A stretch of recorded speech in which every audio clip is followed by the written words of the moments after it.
La bataille de France, également connue sous le nom de la chute de la France, n'a duré qu'un peu plus de 6 semaines. Durant l'été 1940, En mai 1940, la France et ses alliés disposaient de plus de soldats, de chars et de canons que l'Allemagne nazie.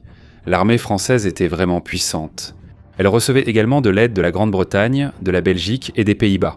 Mais en seulement 6 semaines, la France est tombée. L'Allemagne n'a pas gagné contre la France parce qu'elle avait plus de soldats ou des armes plus puissantes. Ils ont gagné parce qu'ils ont trompé les Alliés, l'Allemagne a attaqué la défense la plus faible, et ils ont rapidement profité des erreurs de l'ennemi. L'Allemagne a commencé à se préparer à attaquer la France après avoir envahi la Pologne en septembre 1939. La Grande-Bretagne et la France ont déclaré la guerre à l'Allemagne, mais ils n'ont pas immédiatement lancé une grande offensive à l'ouest. Alors que la Pologne combattait l'Allemagne à l'ouest et l'Union soviétique à l'est, une grande partie de la frontière entre la France et l'Allemagne est restée calme. Cette période a été appelée la drôle la drôle de guerre, parce qu'il y avait officiellement la guerre, mais presque aucun grand combat sur le front de l'Ouest. Hitler a profité de cette période pour planifier sa prochaine attaque. Il voulait vaincre la France avant que la Grande-Bretagne et les autres ennemis de l'Allemagne ne soient dans près. Il savait aussi que son accord avec Joseph Staline était temporaire. Et il se pourrait qu'un jour, ils doivent affronter l'Union soviétique. Au début, Hitler voulait attaquer dès la fin de 1939, mais de nombreux généraux allemands s'y sont opposés. Contrairement à la Pologne, la France était plus puissante, disposait d'une armée bien organisée, de nombreuses pièces d'artillerie, de chars modernes et de défenses solides. Les commandants français savaient aussi que la voie la plus simple pour l'Allemagne passait par la Belgique, empruntée par l'armée allemande lors de la Première Guerre mondiale. À cause de cela, certains généraux allemands craignaient que la bataille ne soit longue et sanglante. Les deux grandes armées pouvaient s'affronter en Belgique sans vainqueur rapide. Le premier plan allemand était presque identique. La force principale de l'Allemagne passerait par le centre de la Belgique.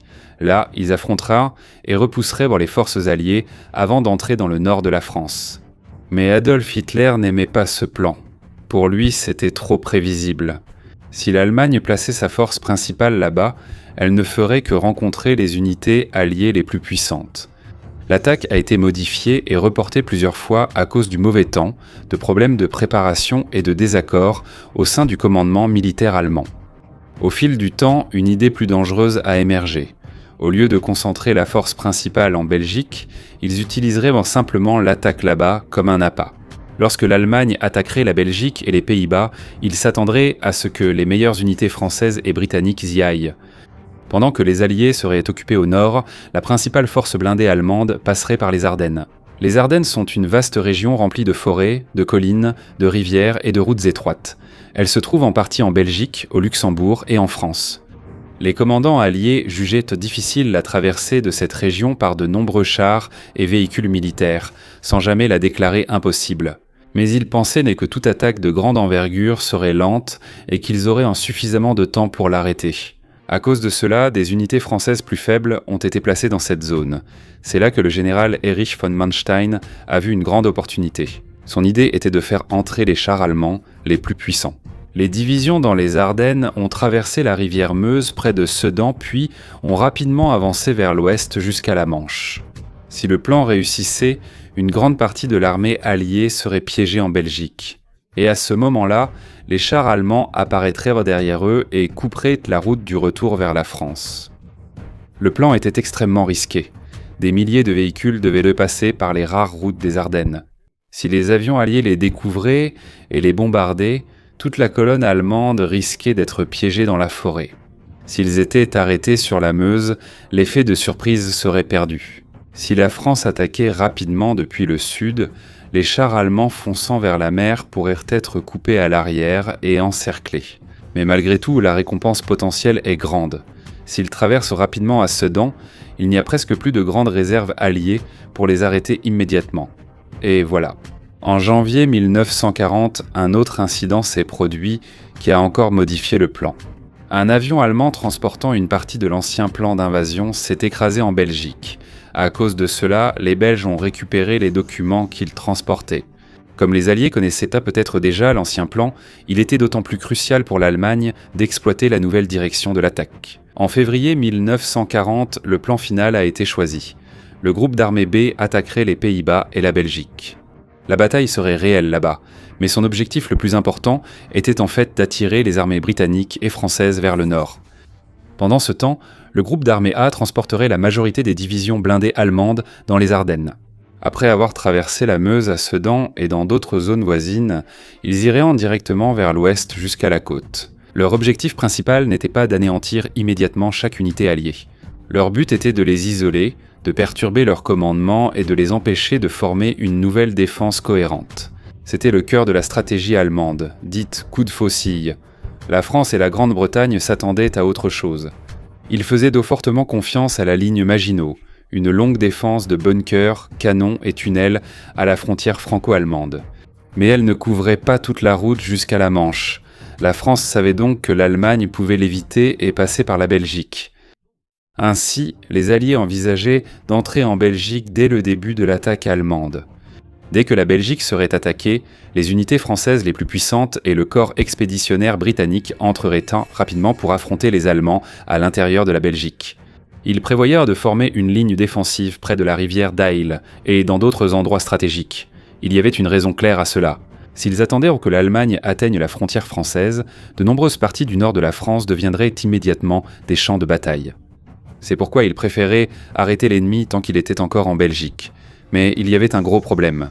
La Belgique et les Pays-Bas étaient encore neutres avant l'attaque. Ils ne voulaient pas élaborer ouvertement un plan de défense conjoint détaillé avec la France et la Grande-Bretagne, car ils craignaient de donner à l'Allemagne une raison de les attaquer. Ainsi, ce n'est qu'au début de la guerre que les forces alliées ont dû entrer et coordonner correctement avec les armées belges et néerlandaises. Alors que de nombreux soldats et véhicules se déplaçaient en même temps, il y a eu des embouteillages, de mauvaises instructions et des retards. Un problème encore plus grave s'est produit au sud.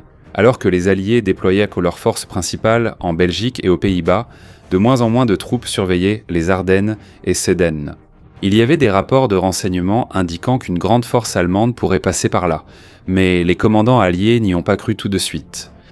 Les commandants français pensaient que les chars allemands ne pouvaient traverser rapidement les Ardennes, jugées étroites et denses. L'armée française ne disposait pas non plus d'une importante réserve prête à intervenir en cas de percée. Le problème aussi, c'est que beaucoup de leurs meilleures unités avaient déjà été envoyées vers le nord. En termes de chiffres, les Alliés n'étaient pas faibles, ils avaient plus de soldats, d'artillerie et de chars que l'Allemagne sur le front occidental. De nombreux chars français avaient un blindage et des canons supérieurs à certains chars allemands, mais le nombre d'armes ne suffisait pas, l'essentiel étant leur utilisation. Beaucoup de chars alliés étaient dispersés pour soutenir l'infanterie. En Allemagne, en revanche, de nombreux chars étaient regroupés dans quelques divisions blindées. Ils étaient déjà accompagnés d'infanterie, d'ingénieurs, d'artillerie, d'équipes de communication et d'un soutien aérien. Ainsi, lorsqu'ils repéraient une défense faible, ils pouvaient immédiatement concentrer une grande force en un seul endroit et avancer rapidement. Mais tous les soldats allemands ne se déplaçaient pas rapidement. Beaucoup marchèrent encore à pied ou utilisaient des chevaux pour transporter leur équipement. Mais l'Allemagne a placé ses unités les plus rapides dans les parties les plus importantes de la bataille. C'est là que les Alliés ont commis une erreur. Ils se sont préparés à une grande attaque en Belgique. L'Allemagne a alors utilisé cette réaction pour les éloigner du véritable danger. Alors que les forces alliées les plus puissantes avançaient vers le nord, les chars allemands ont soudain attaqué dans les Ardennes et à Sedan. Sans une intervention immédiate, le plan des Alliés risquait de s'effondrer. Le 10 mai 1940, l'Allemagne a attaqué simultanément les Pays-Bas, la Belgique, le Luxembourg et la France. À première vue, il semblait que l'attaque principale se situait au nord. C'est ce que l'Allemagne voulait leur faire croire. Alors que les forces britanniques et françaises les plus puissantes entraient en Belgique, les principales unités blindées allemandes avançaient rapidement dans les Ardennes. Aux Pays-Bas, l'Allemagne a utilisé des parachutistes, des avions et des soldats qui se sont approchés discrètement des ponts stratégiques. Toutes les opérations aéroportées n'ont pas réussi. De nombreux avions allemands ont été détruits et certains aéroports n'ont pas été pris tout de suite. Mais la défense néerlandaise a tout de même vite cédé. Le 14 mai, la Luftwaffe a bombardé Rotterdam. Une grande partie du centre-ville a été détruite et des centaines de civils ont été tués. Craignant d'autres bombardements, les principales forces néerlandaises se sont rendues le lendemain. En Belgique, l'une des cibles les plus importantes était le fort d'Eben Emael, une grande forteresse qui surveillait des ponts et des canaux stratégiques. Au lieu de l'attaquer avec une attaque d'infanterie classique, l'Allemagne a déployé un petit groupe de forces spéciales. Ces troupes sont arrivées à l'aide de planeurs. Ils ont atterri directement sur le toit de la forteresse et ont utilisé des explosifs pour détruire les canons et les positions défensives. Les défenseurs belges ne se sont pas rendus immédiatement, mais la forteresse a été neutralisée et la voie a été ouverte pour l'avancée allemande. Alors que l'attention des Alliés était concentrée au nord, un énorme embouteillage s'est formé à l'intérieur des Ardennes. La file de chars, de camions, d'artillerie et d'infanterie allemands s'est allongée sur les routes étroites. Si cela avait été découvert et bombardé par l'aviation alliée, l'opération allemande aurait pu être interrompue. Le haut commandement français a compris trop tard l'ampleur des forces en présence. Malgré l'envoi de renforts, cela n'a pas suffi et il était déjà trop tard. Il pensait aussi que l'artillerie et les chars allemands mettraient du temps à atteindre la Meuse, mais leur estimation était erronée. Le 12 mai, les forces de Heinz Guderian et Erwin Rommel étaient eux déjà arrivés à la rivière. Dès le lendemain, l'infanterie allemande a commencé à traverser, à Sedan et à Dinant. Avant la traversée, la Luftwaffe a bombardé à plusieurs reprises les défenses françaises. Ils ont utilisé des bombardiers en piqué qui descendaient rapidement avant de larguer leurs bombes. Le vacarme de ces avions a accentué la peur et la confusion des défenseurs. Les bombardements n'ont pas complètement détruit toutes les positions françaises, mais la communication a été coupée. Des unités se sont dispersées et la rumeur a circulé que les chars allemands étaient déjà passés, bien que ce fût faux. À cause de cela, certains soldats se sont repliés avant même l'arrivée de la principale force allemande. Lorsque les ingénieurs allemands ont construit un pont temporaire, les chars ont rapidement traversé. Certains chars allemands étaient moins puissants que les chars français plus lourds. Mais ils agissaient ensemble, avec une communication claire, et attaquaient rapidement une zone avant que l'ennemi ne puisse réagir. Les commandants allemands n'attendiront pas non plus chaque nouvel ordre du quartier général. Lorsqu'ils voyaient une opportunité, ils agissaient immédiatement. La France a été confrontée à un grave problème. Avant que le rapport n'atteigne le quartier général et que les commandants décident, les chars allemands avaient déjà changé de position. Au début, les têtes de pont allemandes sur la Meuse étaient faibles. Certaines unités manquaient de carburant, de munitions et de chars. Il aurait encore été possible de les arrêter si une contre-attaque française forte et organisée avait été lancée immédiatement. Mais cela ne s'est pas produit à temps. Les forces françaises ont lancé des attaques, mais sans coordination, chars, infanterie et artillerie étant souvent dispersés. Il y a aussi des endroits où les soldats français ont montré qu'ils pouvaient arrêter les Allemands. À Stone, la petite ville a changé de main plusieurs fois à cause des combats intenses. Un char français Scharfenk, commandé par le capitaine Pierre Billot, a détruit de nombreux chars allemands et canons anti-chars, tout en étant lui-même touché à plusieurs reprises. Cela a montré que l'équipement français n'était pas faible et que leurs soldats ne l'étaient pas tous non plus. Le problème, c'est qu'ils n'ont pas utilisé leurs forces au bon endroit et au bon moment. Le 15 mai, les unités blindées allemandes sont sorties de leur tête de pont et ont rapidement avancé vers l'ouest. C'est alors que les commandants alliés ont finalement vu le danger. Les principales armées britanniques et françaises se trouvaient en Belgique. Alors que les chars allemands passaient rapidement derrière eux, l'ordre de se retirer de Belgique a été donné. Mais il était difficile de déplacer autant de soldats, de véhicules, d'artillerie et de ravitaillement alors que les routes étaient remplies de réfugiés. Parallèlement, la direction politique a aussi changé. Le jour où l'invasion a commencé, Winston Churchill a remplacé Neville Chamberlain comme Premier ministre de la Grande-Bretagne. En France, le général Maurice Gamelin a été remplacé comme commandant militaire par le général Maxime Weygand. Mais lorsque ces changements ont eu lieu, la percée allemande était déjà profonde. Il n'y avait pas non plus de grandes réserves françaises prêtes à être rapidement déployées contre les chars allemands. Certaines unités blindées allemandes se sont brièvement arrêtées parce que leur commandant supérieur craignait qu'elles ne soient trop éloignées de l'infanterie. Leurs flancs étaient longs et exposés, ce qui les rendait vulnérables à une attaque venant du sud. Mais les Alliés n'ont pas su saisir cette opportunité. Le commandement était désorganisé, la communication lente et il n'était pas clair qui devait diriger la grande contre-attaque. Le 20 mai, la 2e division blindée allemande est arrivée sur la côte près d'Abbeville. À ce moment-là, la route directe permettant aux armées alliées du Nord de regagner le reste de la France a été coupée. Plus d'1 million de soldats britanniques, français et belges se trouvaient dans une zone de plus en plus réduite près de la Manche. Les Alliés ont tenté d'attaquer des deux côtés du corridor allemand. Le 21 mai, les forces britanniques et françaises ont attaqué près d'Arras. Certaines unités allemandes ont été surprises car il était difficile de détruire les lourds chars britanniques Matilda avec les canons anti-chars ordinaires. Mais la force alliée était faible et manquait de soutien. L'attaque a été stoppée par l'artillerie, l'aviation et des canons allemands plus puissants. Même si cela n'a pas changé le résultat, cela a particulièrement inquiété les commandants allemands qui pensaient qu'une contre-attaque plus importante pourrait arriver.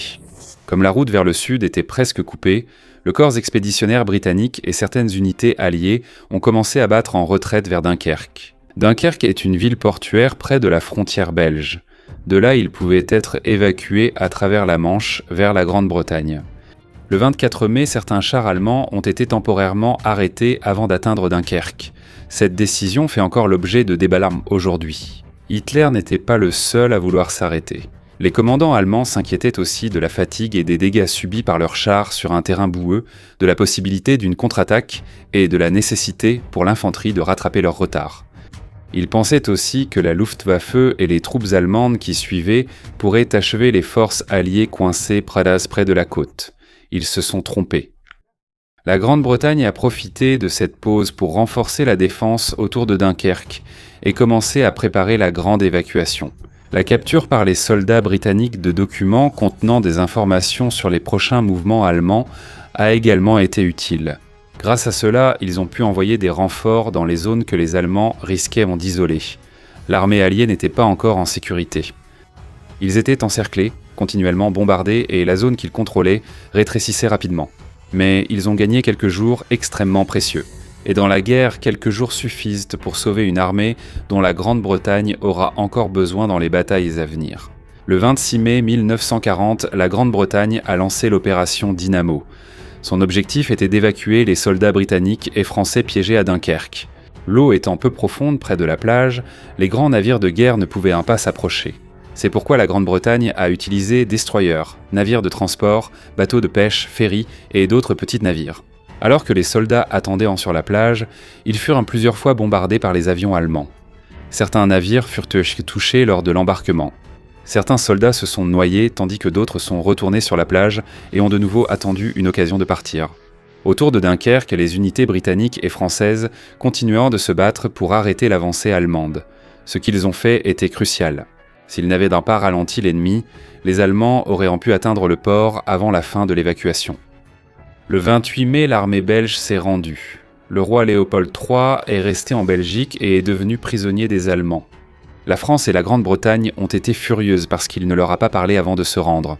Avec la disparition des forces belges de leur côté, les soldats qui défendaient la route vers Dunkerque ont eu encore plus de difficultés. Mais l'évacuation s'est poursuivie jusqu'au 4 juin, plus de 330 000 soldats alliés ont été sauvés. La plupart étaient britanniques, mais plus de 100 000 soldats français ont également pu gagner la Grande-Bretagne. De nombreux soldats français sont restés pour défendre les environs de Dunkerque. Des dizaines de milliers d'entre eux ont finalement été forcés de se rendre. Une grande partie de l'armée britannique a été sauvée. Mais la plupart de leurs chars, leur artillerie, leurs camions et d'autres équipements lourds sont restés en France. Ce n'était donc pas une véritable victoire militaire. C'était un sauvetage réussi face à une défaite écrasante, mais cela avait une importance capitale pour la Grande-Bretagne. Si toute la force expéditionnaire britannique avait été capturée, poursuivre la guerre contre l'Allemagne aurait été bien plus difficile. Après Dunkerque, l'Allemagne s'est attaquée à ce qui restait de l'armée française dans le sud. La France a tenté de former une nouvelle ligne de défense le long des rivières Somme et Aisne. Au début, les soldats français ont opposé une résistance farouche. Ils ont établi de petites mais solides positions défensives dans les villages et les forêts. Même si les chars allemands parvenaient à passer, l'infanterie française tenait bon et empêchait les soldats allemands qui suivaient derrière d'avancer. À cause de cela, certaines unités blindées allemandes ont réussi à avancer loin, mais manquèrent de soutien d'infanterie. Cela montrait que l'armée française était encore capable de bien se battre. Lorsque la défense est claire et que leur position est bonne, mais l'Allemagne a déjà un grand avantage.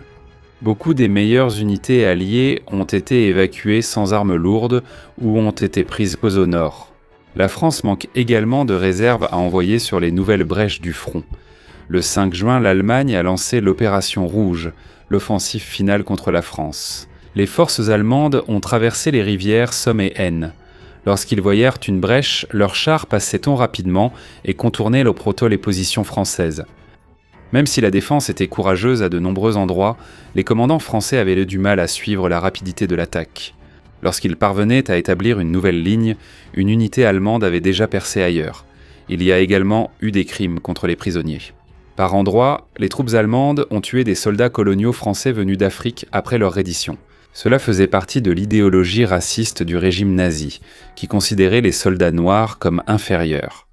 Il y a aussi eu des prisonniers britanniques, français et civils, qui ont été tués lors d'autres incidents pendant la campagne. Le 6 juin, les forces allemandes avaient déjà percé à certains endroits de la défense française. Le lendemain, les chars du général Hermann Hoth ont rapidement avancé et la 10e armée française a été divisée. Certains commandants allemands n'attendaient pas toujours les ordres. Erwin Rommel, par exemple, a continué la progression rapide de sa division vers la Seine, même si ses supérieurs s'inquiétaient du flanc ouvert de ses forces. Ce genre d'action agressive était risqué.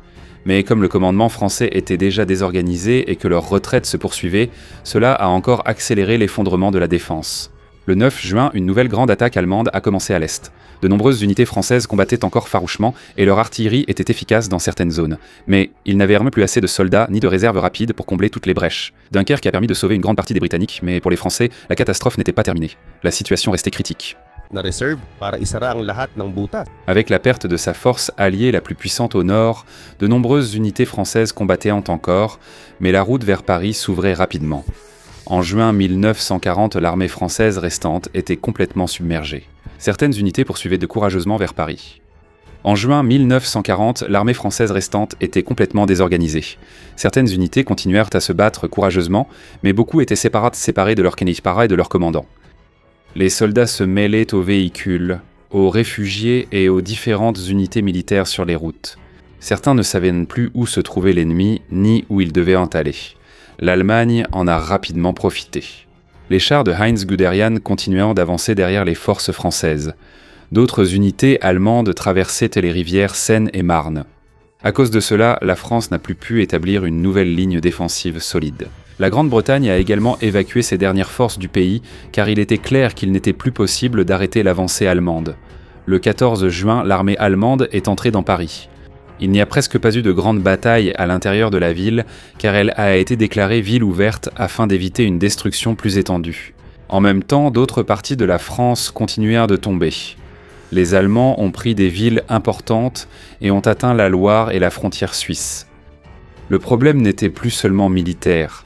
Le 10 juin, l'Italie est entrée en guerre contre la France et la Grande-Bretagne. Benito Mussolini pensait que la guerre était sur le point de se terminer, et il voulait avoir sa part dans la victoire. Mais quand l'armée italienne a attaqué les Alpes françaises, elle n'a pas percé tout de suite. Bien que peu de défenseurs français subsistaient, ils ont réussi à stopper une grande partie de l'attaque italienne. Les dirigeants du gouvernement français étaient divisés.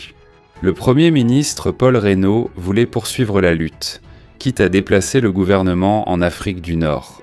Mais le maréchal Philippe Pétain et le général Maxime Weygand croyaient que la guerre était terminée et qu'il fallait demander un armistice. Reynaud a démissionné. Pétain l'a remplacé et a aussitôt demandé un cessez-le-feu à l'Allemagne. Certains dirigeants français étaient opposés. Charles de Gaulle s'est enfui en Grande-Bretagne. Le 18 juin, il a lancé un appel à la radio pour demander aux Français de ne pas se rendre et de continuer la lutte depuis l'étranger. Peu de gens ont entendu cette première diffusion. Mais cela a marqué le début du mouvement de la France libre. Le 22 juin, la France a signé l'armistice avec l'Allemagne. Dans le cadre de l'accord, l'Allemagne a occupé le nord et l'ouest de la France, y compris Paris et la côte atlantique, tandis que le sud a été laissé à un gouvernement français basé à Vichy et dirigé par Pétain. Officiellement, il avait un gouvernement, mais l'Allemagne nazie exerçait un contrôle et une influence forts. Le 25 juin, les grands combats ont complètement cessé. En seulement 6 semaines, un pays doté d'une armée grande et puissante a été vaincu. Des dizaines de milliers de soldats et de civils sont morts.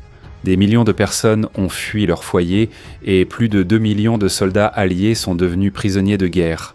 Mais pourquoi la défaite a-t-elle été si rapide ? Ce n'est pas parce que toute l'armée française était lâche. Beaucoup de soldats français se sont battus, courageusement. Ils avaient aussi des chars avec un blindage plus épais que certains modèles allemands. Le principal problème résidait dans la façon dont ils utilisaient leurs forces. Les Alliés ont envoyé leurs unités les plus puissantes vers le nord. L'attaque principale allemande étant passée par les Ardennes, ils manquèrent de réserves pour l'arrêter vite et leur commandement était lent. Les ordres devaient passer par de nombreux officiers, alors que les commandants allemands sur le front avaient la liberté de prendre des décisions immédiatement. L'Allemagne a également combiné ses chars, son infanterie, son artillerie, ses unités du génie, ses avions et ses communications radio dans une opération rapide. Lorsqu'ils ouvraient une brèche dans la défense, ils ne s'arrêtaient pas. Ils se dirigeaient vers l'arrière pour couper routes, ravitaillements et communications ennemies. L'armée allemande n'était pas parfaite. Ils ont eu des embouteillages, manqué de carburant et de munitions, et à plusieurs reprises, ils auraient fort pu être contre-attaqués. Mais les Alliés n'ont pas pu exploiter ces faiblesses parce que leur commandement était désorganisé et leur réaction lente. La propagande allemande a appelé cette victoire Blitzkrieg ou guerre éclair, mais ce n'est pas seulement les chars qui ont causé ce succès. La plupart des soldats allemands étaient encore des fantassins se déplaçant à pied ou à cheval. Leur véritable force résidait dans la combinaison de chars rapides, d'avions, de communications radio et de commandants prêts à avancer dès qu'une opportunité se présentait. En raison de la victoire rapide, la confiance de Hitler en lui-même a encore augmenté. Il croyait qu'il était meilleur que ses propres généraux, et qu'il pouvait répéter le même succès contre d'autres pays. Mais il avait tiré une mauvaise leçon de tout cela. Parce que l'Allemagne avait gagné, ils n'ont pas vraiment prêté attention à leurs propres problèmes d'approvisionnement, de longs flancs exposés et une avancée trop rapide. En France, ils ont échappé à ces dangers. Dans les guerres suivantes, l'Allemagne n'aurait pas toujours autant de chance. La France est tombée, mais la guerre n'était pas terminée. La Grande-Bretagne a refusé de se rendre et s'est préparée à une attaque allemande dans les airs. Le combat des forces françaises libres de Charles de Gaulle a continué. En quelques semaines, Hitler a conquis une grande partie de l'Europe de l'Ouest. Mais la victoire qui a renforcé sa confiance l'a également poussé à prendre des décisions plus importantes et plus dangereuses. Et ces décisions allaient finalement mener l'Allemagne nazie à sa propre chute.